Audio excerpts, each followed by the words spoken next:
नमस्कार, मैं हूं प्रदीप मौर्य। आप देख रहे हैं न्यूज 7 भारत। आज इस न्यूज रिपोर्ट के माध्यम से हम जानेंगे, आपको यह जानकर हैरानी होगी कि भारत देश में मनाया जाने वाला अधिकतम पर्व बुद्ध धम्म से लिया गया है, या ये कहें कि बुद्ध धम्म के उन प्राचीन पर्वों को परिवर्तित करके आज मनाया जाता है। तो आज इस न्यूज़ रिपोर्ट में हम जानेंगे कि क्या प्रमाण और क्या तथ्य हैं जो यह साबित करते हैं कि यह पर्व बौद्धों के हैं। इस न्यूज़ रिपोर्ट को निवेदन है अंत तक जरूर देखिएगा, तभी आप पूरी बात विधिवत सबूतों के साथ समझ पाएंगे। आपको यह जानना चाहिए कि बुद्ध धम्म की गौरवशाली श्रमण संस्कृति के विलोप होने के साथ ही हमारे पर्वों को दूसरों के द्वारा हड़प लिया गया और विकृत कर दिया गया। धनतेरस और दिवाली इसके सबसे बड़े उदाहरण हैं। बुद्ध धम्म संस्कृति में पर्व उत्साह, उमंग, खुशहाली, प्रकाश के हजारों रंग हैं।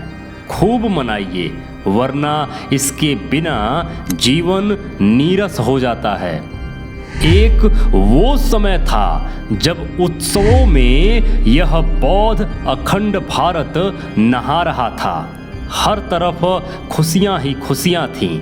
और एक आज का भारत है जब बौद्धों को इतना मूर्ख बना दिया गया, इतना झूठ परोस दिया गया कि उनको लगता है कि आज भारत देश में मनाया जाने वाला वह प्रमुख सभी पर्व उनका नहीं है और वह उस दिन मातम जैसी हालत बना लेते हैं। इस गलत जानकारी और मूर्खता के कारण पीढ़ी दर पीढ़ी बौद्ध अपने ही धम्म के, अपने ही संस्कृति के पर्वों से लगातार नफरत करते गए। तो आइए जानते हैं कि सबूत क्या कहते हैं। पटना, पाटलिपुत्र, वही पटना, वही पाटलिपुत्र जहां मौर्य सम्राटों का महल था। वही पाटलिपुत्र जहां से सम्राट अशोक अखंड भारत का शासन करते थे। वही पाटलिपुत्र जहां पर सम्राट चंद्रगुप्त मौर्य ने रहकर इस अखंड भारत का निर्माण किया। वही पाटलिपुत्र, वही पटना जहां से भारत का समृद्धशाली इतिहास लिखा गया। उसी पाटलिपुत्र के कुम्हरार क्षेत्र में आज भी एक गुप्तकालीन शिलापट्ट है जिस पर साफ साफ लिखा है कि इस स्थल पर श्री आरोग्य विहार भिक्षु संघ नाम से एक अस्पताल संचालित था, जिसके प्रमुख वैद्य का नाम था धन्वंतरी। क्या नाम था? धन्वंतरी, जो कि आज भी शिलालेख पर लिखा हुआ है। वैद्य धन्वंतरी का जन्म कार्तिक कृष्ण पक्ष त्रयोदशी, जिसे पाली में कहा जाएगा कार्तिक कर्ण पक्ष तेरस को हुआ था, जिसे मनाने की परंपरा लगातार प्राचीन काल में चली आ रही थी। लेकिन त्रयोदशी संस्कृत का शब्द है जिसे पाली में तेरस और हिंदी में 13 कहा जाता है।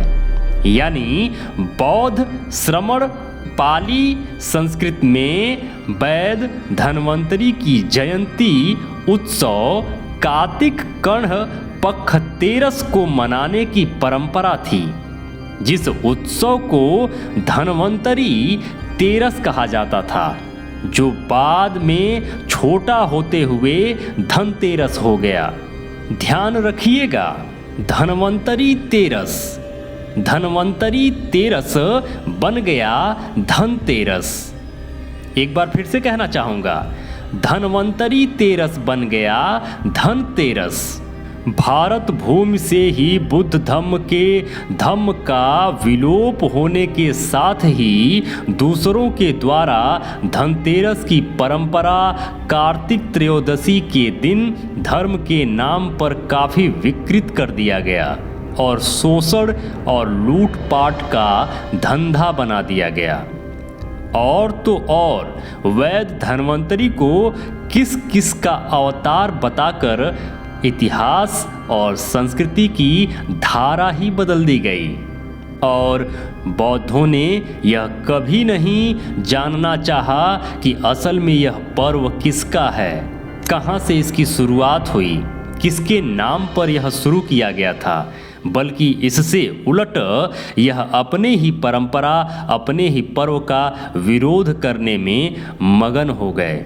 विचित्र बात है कि श्रमण संस्कृति के लोग भी इसे भूल गए और दूसरों की संस्कृति मानकर इसकी ओर कभी देखा और सोचा भी नहीं। लेकिन सच्चे इतिहासकार का पुरातत्व गवाह है। इसी गौरवशाली परंपराओं को फिर से पुनर्जीवित करने का हमने जो बीड़ा उठाया है, जो मिशन चलाया है, यह निरंतर चलता जाएगा। भारत देश के साथ साथ दुनिया भी यह आपका अपना प्यारा न्यूज़ 7 भारत देखकर समझ रही है कि भारत के मूल विरासत के साथ कितना बड़ा धोखा और कितना जाल फैलाया गया है। मानव जीवन में पर्व, उत्साह, उमंग, उत्साह का बहुत महत्व है। उल्लास के बिना आदमी नीरस हो जाता है। इसीलिए इन उत्सवों का निर्माण उस बौद्ध संस्कृति में किया गया था।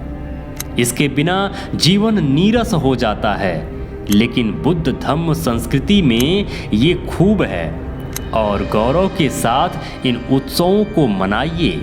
घरों, विहारों, बौद्ध गुफाओं में और बोधि वृक्षों के नीचे दीपक जलाइए, ध्यान साधना दान करिए। बिना किसी पाखंड और बिना किसी दिखावे के अपने इस प्राचीन पर्व पर गर्व करते हुए इसे हर्षो उल्लास के साथ आपको जरूर मनाना चाहिए। इसके साथ ही भारत देश के जितने भी बड़े पर्व हैं वह बुद्ध धम्म से ही संबंध रखते हैं।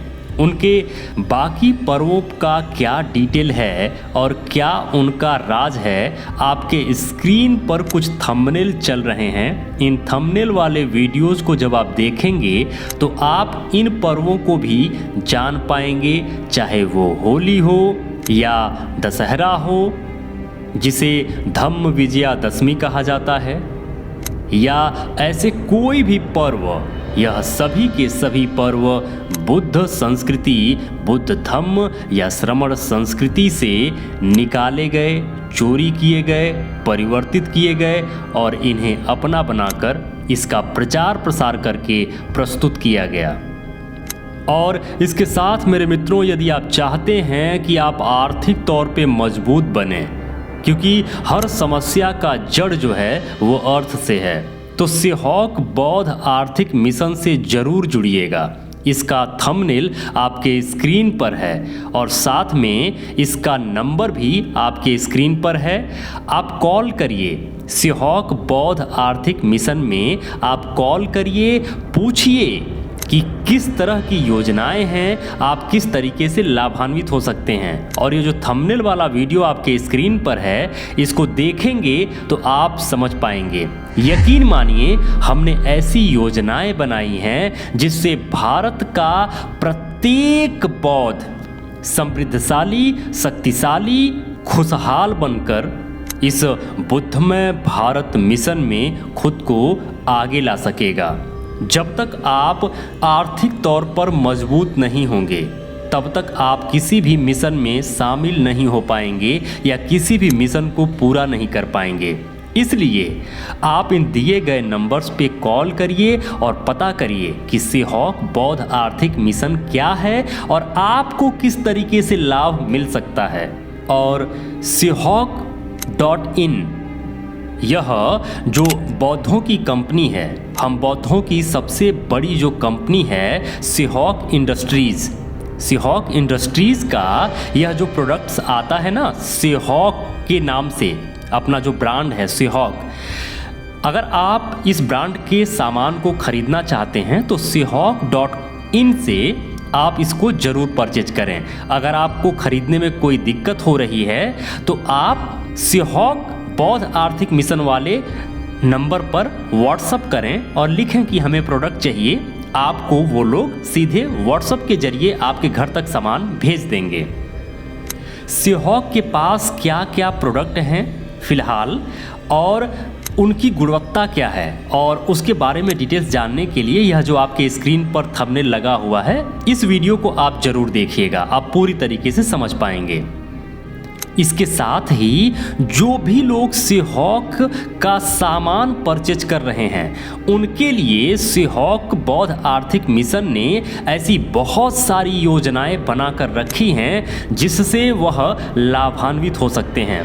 क्या है योजनाएं, व्हाट्सएप करके पता करिए और उन योजनाओं का लाभ आप जरूर लीजिए, क्योंकि यह सिहॉक बौद्ध आर्थिक मिशन आपकी उन्नति, आपकी प्रगति, आपकी आर्थिक उन्नति के लिए चलाया जा रहा है। शेयर कर दिया करिए इन वीडियोज़ को अपने मित्रों में, रिश्तेदारों में, बाकी सभी लोगों में, ताकि सबको लाभ मिल सके और सभी लोग इकट्ठा होकर इस मिशन को कामयाब बना सकें। वीडियो को लाइक जरूर करिएगा ताकि YouTube इन वीडियोस को और लोगों तक बेहतर तरीके से भेज सके, प्रमोट कर सके। तो प्लीज़ लाइक ज़रूर करिएगा, कमेंट ज़रूर करिएगा कि आपको यह वीडियोज कैसे लगते हैं और आप क्या जानना चाहते हैं न्यूज़ 7 भारत के बारे में, सिहॉक बौद्ध आर्थिक मिशन के बारे में, राष्ट्र रक्षा संघ के बारे में, या इस सभी सिस्टम या इस सभी योजनाओं के बारे में। मेरे मित्रों, यदि आप चाहते हैं कि हम और हमारी टीम इसी तरीके से रिसर्च करते रहें, इसी तरीके से आपके लिए कंटेंट बनाती रहें, तो प्लीज निवेदन है, डोनेशन जरूर करें। स्कैनर स्क्रीन पर लगा हुआ है, स्कैन करके डोनेशन जरूर करें। जो भी मित्र अभी तक इस चैनल पर बने हुए हैं, ये वीडियो देख रहे हैं, आप सबको बहुत बहुत मंगल कामनाएं। नमो बुद्धाय, जय भारत।